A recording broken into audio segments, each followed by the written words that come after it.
Good afternoon, everyone. Thank you again so much for joining us today as we talk about our Youth Volunteer Engagement Grant opportunity.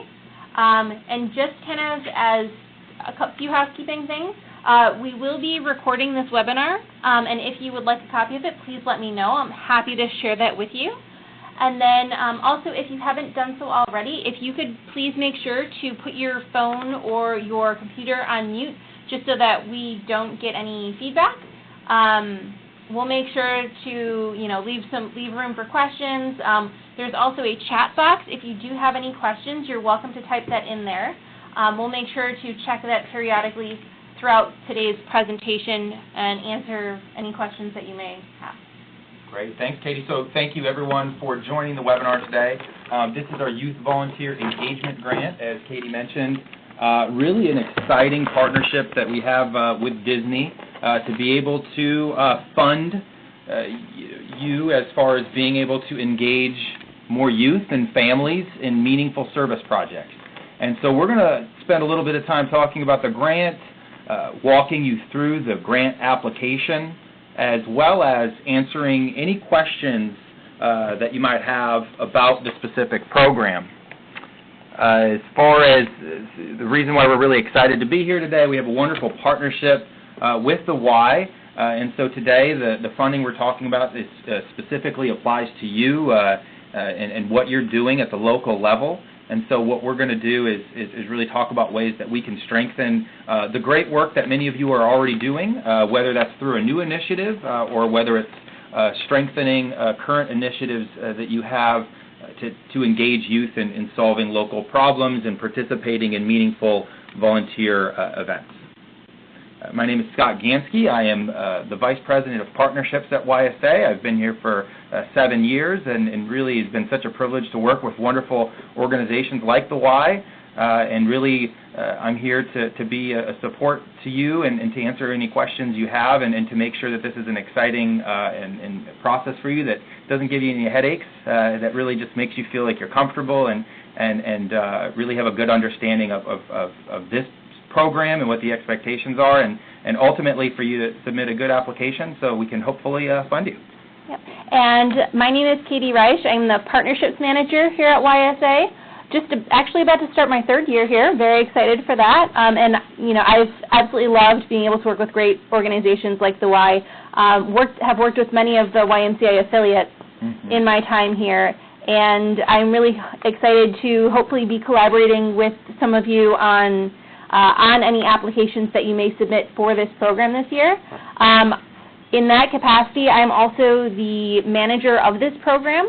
So if you do have any questions, any thoughts, or if you would just like to, set up a time to chat and brainstorm some ideas, please feel free to let me know. I'm more than happy to, schedule a call, have those email conversations, what have you. Yeah, and just like Katie said, today is really a chance to walk through. But immediately following this, or within the next week or two, if you want to schedule a time to talk to her about your ideas, we encourage that. That's a good way for you to kind of talk through what you're thinking, so that way you're on the same page as far as what the expectations are. Very different than many grants. We want to have a conversation with you about the application process.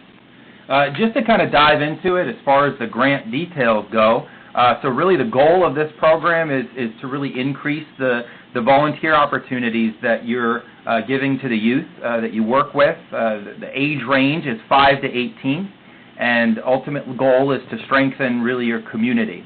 As far as the number of youth and families that you'd like to engage in meaningful volunteer experience, it can range anywhere from 1,000 to 5,000.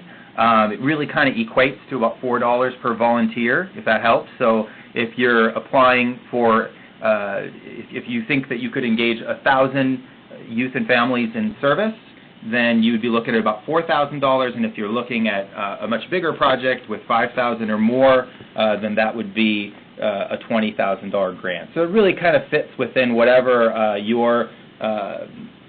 some people have more capacity than others to be able to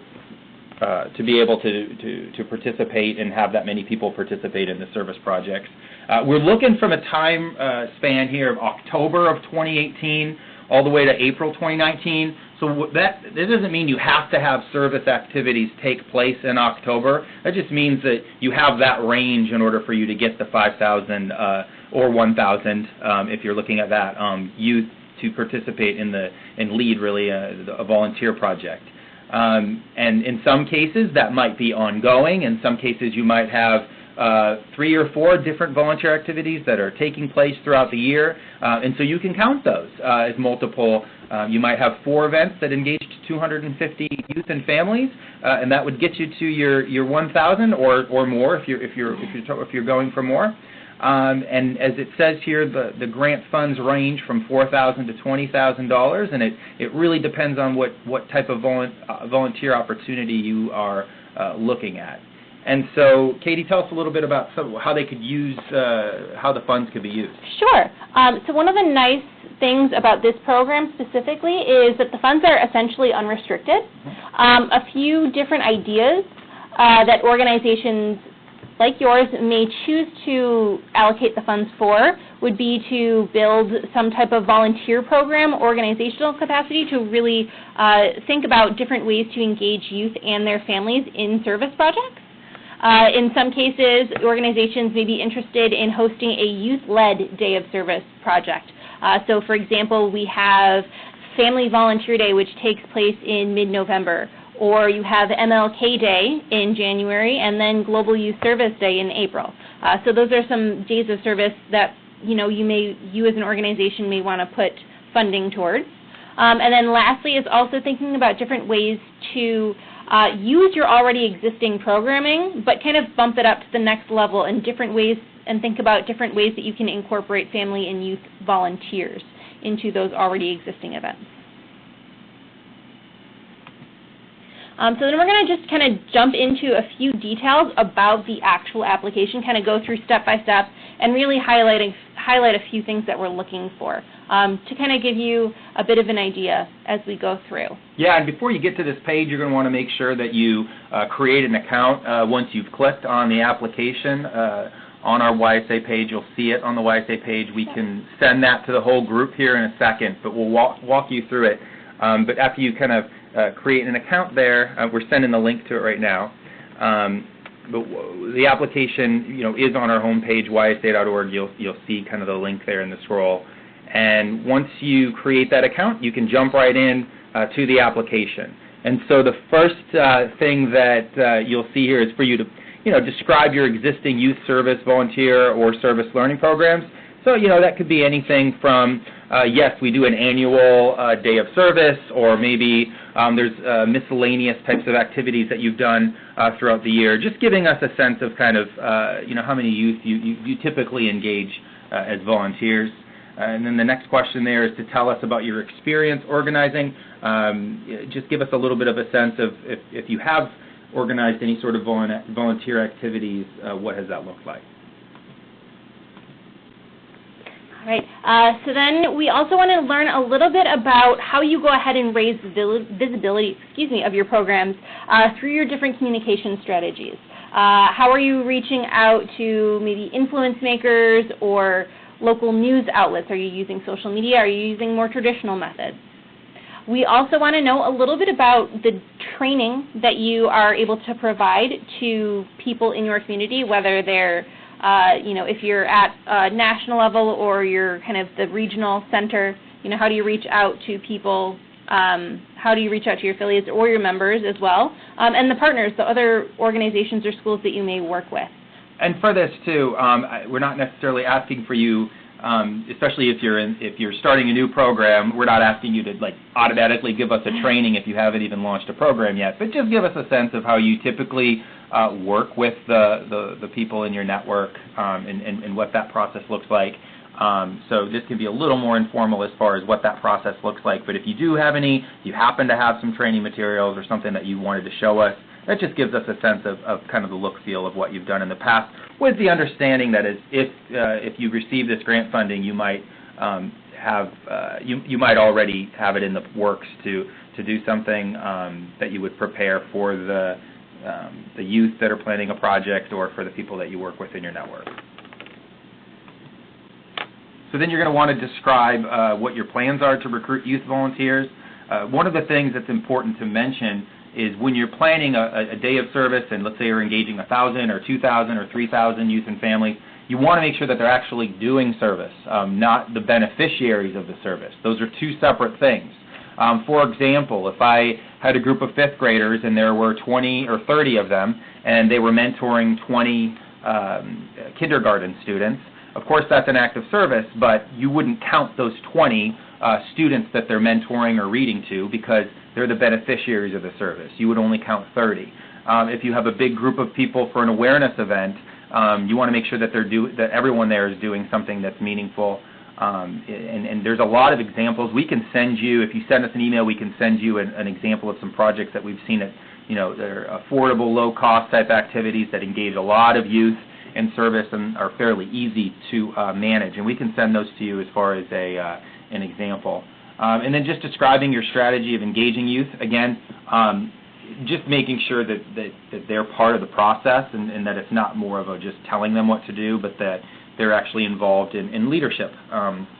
We do have a number of resources that you can take a look at, and then we also talk about underserved communities and youth,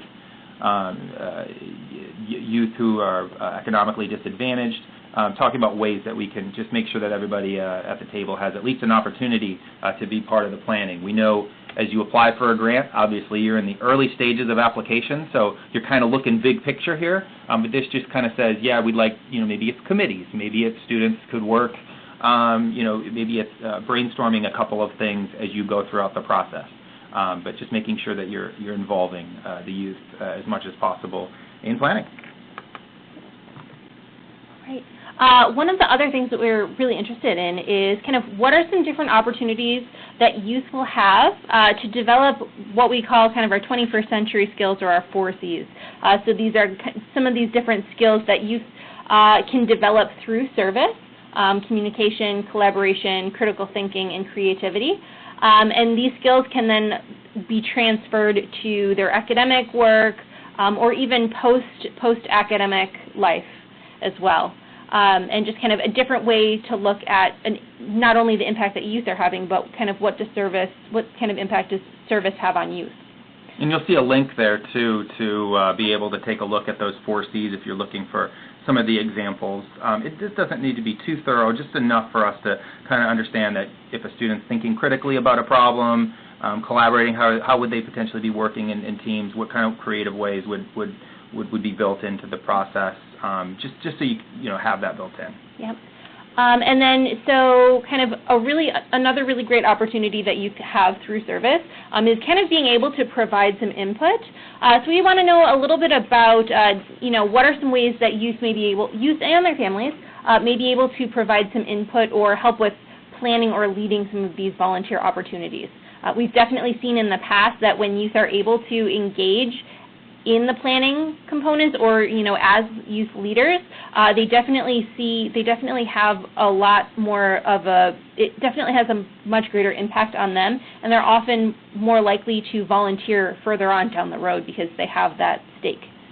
And then kind of lastly in this section, we also want to learn about some network capacities that you might have to engage youth and family volunteers, So, maybe you would be interested in creating a family volunteer council. They can help support volunteer events that are going on in the community.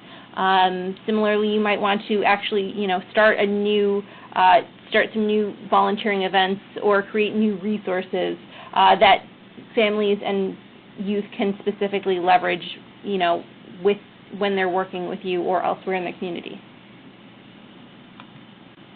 And so the next section is really about the calendar of activities. So we've provided some different days and day ranges of service just to give you kind of a sense of what possibilities there are. Now, one of the things you'll see here is, there's C1 is it Family Volunteer Day. We're not telling you have to do something on Family Volunteer Day. That's just an option there. And so what you could do is, if that's not a day that you're thinking, would be part of reaching that 1,000, 2,000, 3,000, 4,000, 5,000 youth that you're trying to engage, then you would put a NA, not applicable there. And then you'll see the other section here is if you have any plans for the fall or holiday season, and if that happens to hit in that range there from November to January, then you just want to put in there, is it a food drive that you're doing in November? Then sure, you would put that in there as the thing that you're doing. So that just gives us a sense of kind of the days of service that we look at as on-ramps to service, gives you some options, and if it happens, if it might fit multiple days, so you might want to put under each one, and if it's not, then you put NA. Yep.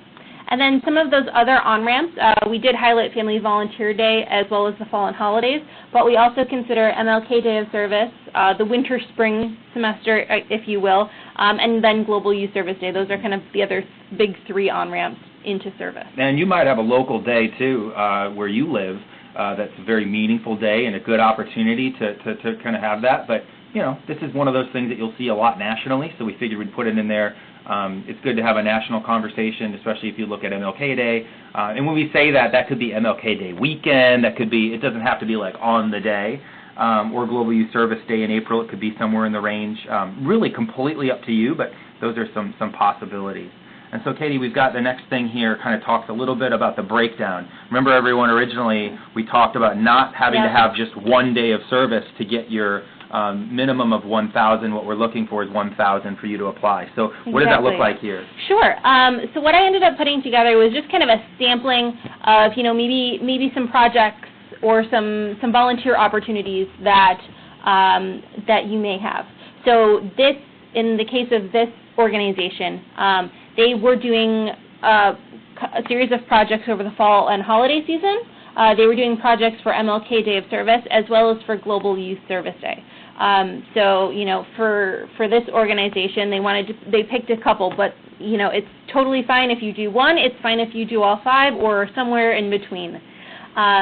So basically, there will be a chart very similar to this in the application. It's white, it's not red, so that's about the only difference. And so what we ask is we want to know a little bit about some of the different, the number of volunteer opportunities that you'll have for both youth and families to fill in. Now, when we say volunteer opportunities, it's effectively spots for volunteers. So in this case, for the fall and holidays, they were going to have programming take place at one specific location. At that location, they had 10 projects going on, and for each of those 10 projects, they had an availability of about 30 volunteers.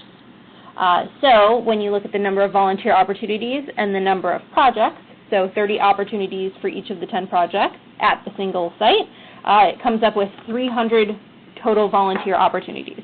Now, if you're not the best at math like me, that's totally fine.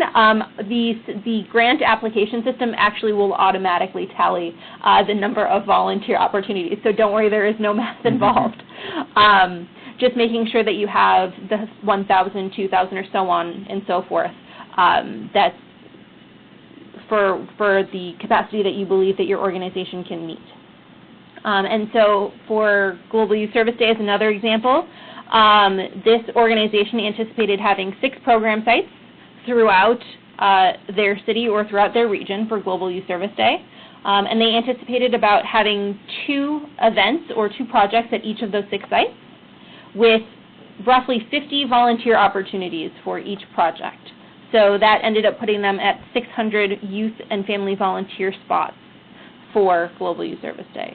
Great. So that kind of gives you then a breakdown of what that could potentially look like. We know in many of your cases you could, for some of you, you might be able to just say, sure, yeah, we could get the 1,000 or 2,000 just in one day of service. That is 100% okay. That's great. But just showing you that there are some different options out there for people to get involved, and that includes you know, families and youth together. And then we talk a little bit here about kind of the volunteer opportunities.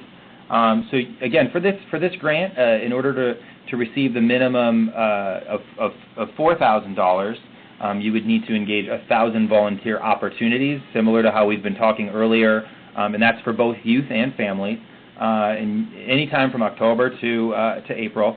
And again, this kind of gives you the breakdown of what that looks like. Again, for some of you it might be 1,000, some of you it might be 5,000, somewhere in between. It really depends. And then we're also looking at the breakdown here, and this kind of looks very similar to what Katie just showed us as far as the different ways in which the numbering might look a little different. Now, if you have an idea in your head and you're thinking, hey, I'm not sure, does this really count? That's when you schedule a call with Katie, talk to her a little bit just to make sure. We want to help you with the application. We want good applications in the door. So if you're on the call today, we really do want to make sure that you're going in as confident as possible with your application. So you can either email us like, hey, does this count? Would this be a good, an event that would count as something that would be included? And we would either say yes or no, or maybe help lead you a little bit towards the right direction. But so that's what that looks like there. And then the last kind of component in the application that we're going to ask for you to fill out is a budget. And we're going to, we're asking about some of the different, kind of a basic budget for each of the days of service that you anticipate participating in. So this is based off of the volunteer opportunity spreadsheet that we saw earlier, so essentially the same organization. This would be their budget list. So a few of the things that they decided to put money aside for included some targeted outreach posts. So they put about $100 of their funding towards the fall and the holidays and so on and so forth. Different materials for a specific event, maybe room reservation fees as well. And in this case, the organization also put some time toward youth recognition and then program administration costs. And ultimately, you'll see that their budget ended up totaling $4,000, which is the grant amount for activating 1,000 youth and family volunteers. Great. And this is an estimate, too, and we're not expecting that you're going to have all these line items here. You might put it all towards materials. You might put it all towards staff. With this being unrestricted, it definitely gives you an opportunity to kind of go where your priorities are. And the other thing I wanted to remind you of for both this as well as the chart we had before that broke down the number of youth, if you want to go back to that too, is that these are amendable, which means that you could change these later on. Obviously, we would love for you to kind of give us your best estimate, but I mean, if you're saying 300 or 100 on MLK Day or whatever day you're looking at focusing on, sometimes that can be a little tricky, especially when you're looking at August. So just trying your best to say, yep, we hope to engage this many for this many days. And if things shift a little bit and one day might have more than the other or whatever it may be, that's okay. As far as the budget goes, give us your best, the best effort you can to try to show us how you're spending the money, but the process is really working with Katie later on. So try your best to show us what a budget and also the number of youth would look like. But we can work with you. But the main thing here is we want to make sure that this is 1,000 new opportunities. I emphasize the word new because if it's a current volunteer event that you were already doing and it wouldn't even matter if you had this funding or not, that's not really what we're really looking for. We're looking for engaging youth in their families in new volunteer opportunities. And again, that can be something you're already planning that you want to grow this next year, or it could be, or that maybe you don't even have funding for, or it could be something that's a brand new initiative that you look to bring on and that this money would support you. And so hopefully this kind of gave you a chance to be able to see exactly what we're looking for in this grant application. But as I've said 10 times before, we want to work with you. And so when you have an idea or you have something you want to talk through it, we can work with you. So also going back to what Katie said earlier, she is that point of contact. You see her number right there on the bottom of the screen. We're going to hold this slide up for a little bit longer here too. You've got her email and her phone number. So if you want to schedule a call with her, maybe shoot her an email or whatever at maybe a little bit later this day, call her, whatever works for you. But she's here to answer any questions that you have, if there's specific questions about your particular program. But the good thing is we're on a webinar right now. And so if you have any questions, we're going to stop for a minute right now. And if you have any questions, please type them into your chat box. And we'd be happy to answer any questions that you have right now. So yeah, if you want to. Reminder: if you want to mute yourself, if you haven't already, that would be good.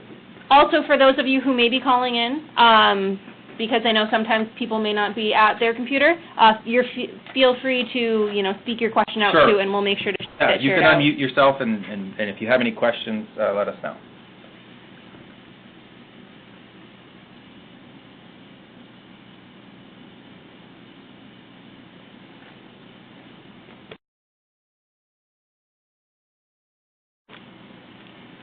One question here says, can we use the funding for 2 different days? Yes, you can use the funding for 2 different days of service. As we showed in our chart earlier, you can separate it into multiple things. Also seeing another question that talks about whether you have to do projects in the fall. It does not have to be. It could be any time within that time frame. Also beyond, when we say October through April, it could go on beyond. We know April, mid-April is when we have Global Youth Service Day, so it could go till the end of April. So any time from October until April would be really the time for you to do different types of service projects, whether it's one day or multiple days. And I also wanted to share that my contact information is also on the application itself. So if you're in the process of filling out an application and, you have a question as you're going on, but, you might not be sure where the recording of the webinar is or what have you, it's also directly right on the application, so it's pretty accessible for you.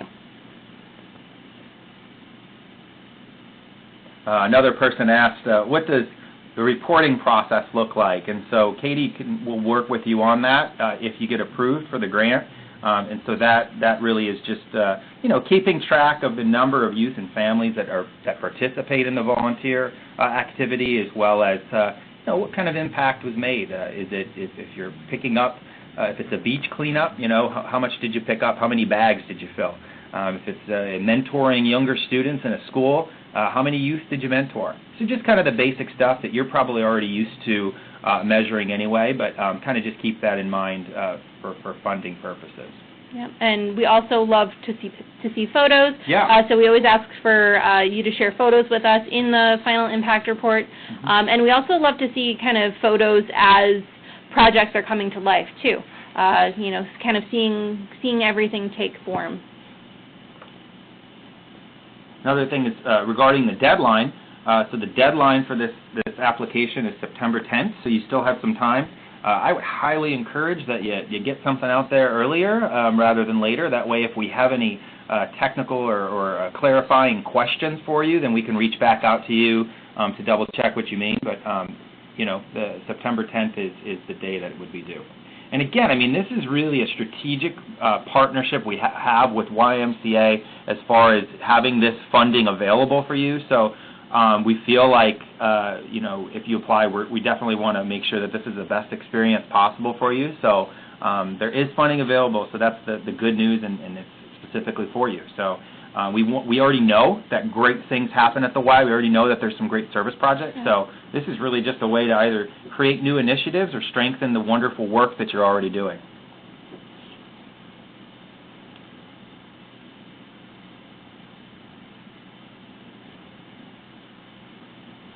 Okay, well, we don't see any other questions, but as I mentioned earlier, Katie's contact information is right there, so I would suggest that you write it down. Shoot Katie an email with any questions that you have, and then you also have her phone number there. And again, we want to work with you, and again, we just want to thank everybody who joined the call today. It's just really amazing the work that you do in your communities, and as an organization and on behalf of Disney, we're just really excited to grow our partnership with you, and excited to read all of your applications and help you throughout this entire process. So again, thank you everyone. We look forward to hearing from you, and we hope that you enjoy the rest of your day. Thank you so much. Thanks. Have a good one. Bye-bye.